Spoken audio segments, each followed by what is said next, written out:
bütün ifaçıları səhnəyə dəvət edirəm. Gənc virtuozlar layihəsində ilk dəfə ifa edirəm. Biraz həyəcanlıdır, amma ümid edirəm əla olar.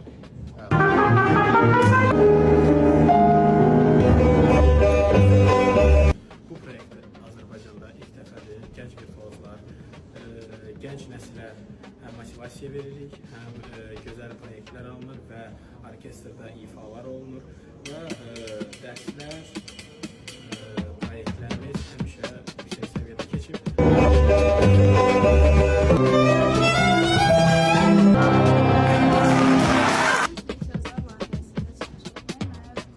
Конечно, ощущения совсем другие, чем когда я играю в одиночку.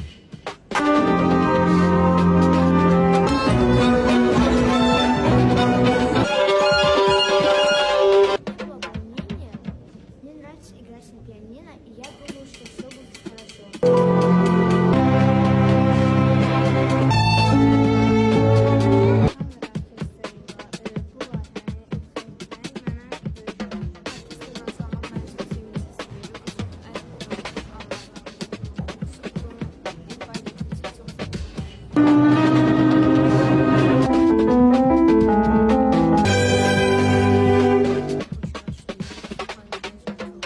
Thank you.